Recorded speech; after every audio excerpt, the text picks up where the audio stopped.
ناظرین، آج ہم آپ کو بتائیں گے حضرت صالح اور ان کی قوم سمود کے بارے میں۔ اس واقعے کو قرآن مجید میں کافی تفصیل کے ساتھ ذکر کیا گیا ہے۔ ناظرین، آپ دیکھ رہے ہیں ہمارا چینل علم کی بہار اور میں ہوں آپ کا ہوسٹ علی۔ سمود در حقیقت ایک مالدار اور امیر لوگوں کی جماعت تھی۔ بکریوں اور اونٹوں کی کثیر تعداد ان کے پاس موجود تھی۔ جب اللہ تعالیٰ نے قوم عاد کو تباہ کیا تو اس کے بعد قوم سمود نے ان کے مکانوں پر قبضہ کر لیا اور ان کو نئے سرے سے تعمیر کیا۔ یہ لوگ بہت دولت کی کثرت کی وجہ سے گمراہ ہو گئے اور اپنی دولت پر غرور کرتے تھے اور وہ کافر لوگ تھے۔ حضرت صالح نے ان کو ایمان کی دعوت دی اور قوم سے کہا کہ اے میری قوم، اقرار کرو کہ اللہ ایک ہے اور اس کا کوئی شریک نہیں۔ انہوں نے کہا کہ اے صالح، تمہارے پاس کیا دلیل ہے کہ ہمیں یقین آ جائے کہ تم اللہ کے بھیجے ہوئے نبی ہو؟ تم ہمارے پاس ایک معجزہ لے کر آؤ۔ حضرت صالح نے کہا کہ تم بتاؤ کیا معجزہ میں دکھاؤں؟ یہ بات سن کر وہ آپس میں مشورہ کرنے لگے اور کچھ دیر بعد حضرت صالح سے کہنے لگے کہ تم یہ معجزہ دکھاؤ کہ ایک اونٹنی اس پتھر سے نکلے اور اسی وقت اس کا بچہ بھی پیدا ہو جائے اور وہ دودھ دینا بھی شروع کر دے، اور اگر تم یہ معجزہ دکھاؤ تو ہم مان جائیں گے کہ تم اللہ کے بھیجے ہوئے نبی ہو۔ ناظرین، یہ گفتگو ہو رہی تھی کہ حضرت جبرائیل نازل ہوئے اور کہا کہ اے صالح، ان سے اقرار کر لو اور ان سے کہو کہ وہ اونٹنی کو نہ ماریں اور سوائے دودھ کے اس میں سے کچھ بھی نہ کھائیں، کیونکہ صرف اس اونٹنی کا دودھ ان پر حلال کیا گیا ہے۔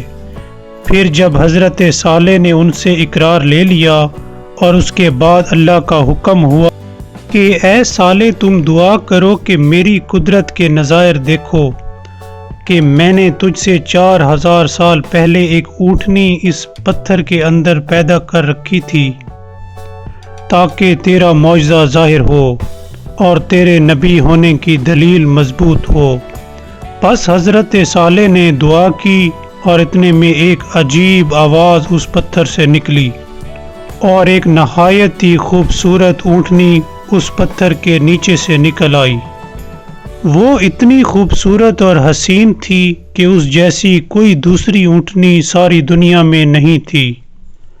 کچھ دیر بعد اس کا بچہ پیدا ہوا اور خدا کے حکم سے فوراً اونٹنی کے لیے ایک چشمہ اور ایک بہت بڑا کھیت پیدا ہو گیا۔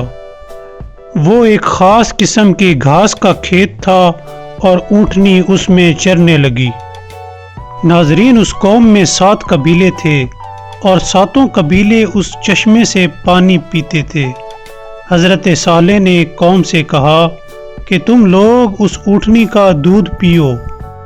دودھ اس قدر زیادہ تھا کہ تمام قبیلے اس کا دودھ پیتے تھے اور دوسرے شہروں میں جا کر اس دودھ کو بیچا کرتے تھے، اور اسی وجہ سے وہ لوگ مالدار ہو چکے تھے۔ حضرت صالح نے اپنی قوم سے کہا کہ ایک دن تم چشمے سے پانی پیو گے اور ایک دن اونٹنی کا ہوگا۔ جس دن اونٹنی کی باری ہوگی اس دن تمام لوگ اونٹنی کا دودھ پئیں گے۔ اس بات پر تمام قوم رضامند ہو گئی۔ حضرت صالح نے قوم سمود سے کہا کہ خبردار، یہ اونٹنی اللہ کی نشانی ہے، اس کو کوئی تکلیف مت پہنچے ورنہ اللہ تم پر عذاب نازل کرے گا۔ ناظرین، اسی صورت میں 4 سال گزر گئے۔ ایک روز حضرت صالح نے کہا کہ اس مہینے کے اندر جس گھر میں لڑکا پیدا ہوگا اس سے ساری قوم تباہ ہو جائے گی۔ اس مہینے 9 عورتوں نے اپنے بچوں کو مار ڈالا تاکہ وہ بچہ ان کا نہ ہو جس سے قوم تباہ ہونی ہے، مگر ایک عورت کا بیٹا پیدا ہوا اور اس نے اپنے بچے کو نہ مارا اور اسے زندہ رکھا۔ اس کی وجہ یہ تھی کہ اس عورت کی کوئی اولاد نہیں تھی اور اسے وہ مارنا نہیں چاہتی تھی۔ ناظرین، اس کی ماں نے اس لڑکے کا نام قدار رکھا۔ جب وہ بچہ جوان ہوا تو ایک روز اس نے کچھ ساتھیوں کے ساتھ مل کر خوب شراب پی اور اس کے بعد اس نے اونٹنی کو مار ڈالنے کا ارادہ کیا، اور منصوبے کے مطابق یہ فیصلہ کیا گیا کہ جب اونٹنی پانی پینے آئے گی تو اس وقت اس کو مار ڈالا جائے گا۔ جب اونٹنی پانی پینے آئی تو اس نے پانی پینے کے لیے جیسے ہی سر جھکایا تو اس نے اونٹنی کی ٹانگوں کو کاٹ دیا اور گردن پر ایک زوردار تیر مارا۔ زوردار تیر لگنے کے بعد اونٹنی زمین پر گر گئی۔ اونٹنی کا بچہ یہ حال دیکھ کر بھاگا۔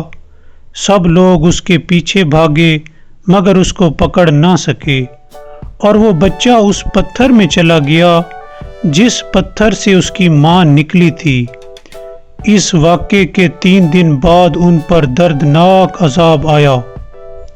حضرت صالح نے کہا کہ اے قوم سمود، تمہاری زندگی کے آخری 3 دن باقی رہ گئے ہیں، اس کے بعد اللہ کا عذاب تم سب کا مقدر بنے گا۔ وہ حیران ہو کر بولے کہ اس کی کیا نشانی ہے؟ حضرت صالح نے کہا کہ پہلے روز تمہارا رنگ سرخ ہو جائے گا، دوسرے روز زرد اور تیسرے روز سیاہ رنگت ہو جائے گی۔ 3 دن بعد حضرت جبرائیل نے آ کر ان کے گھروں کی تمام دیواریں ہلا دیں، اور اسی وقت حضرت جبرائیل نے ایسی زوردار چیخ ماری کہ ایک ہی آواز سے سب کے سب خاک میں مل گئے۔ ناظرین، یہاں ایک دلچسپ سوال مائنڈ میں آتا ہے کہ اونٹنی کو قتل تو ایک ہی شخص نے کیا تھا، مگر پوری قوم پر عذاب کیوں آیا؟ تو ناظرین، اس کا جواب یہ ہے کہ وہ پوری قوم اس شخص کے کیے گئے کام پر راضی تھی اور ان کو پچھتاوا نہیں تھا۔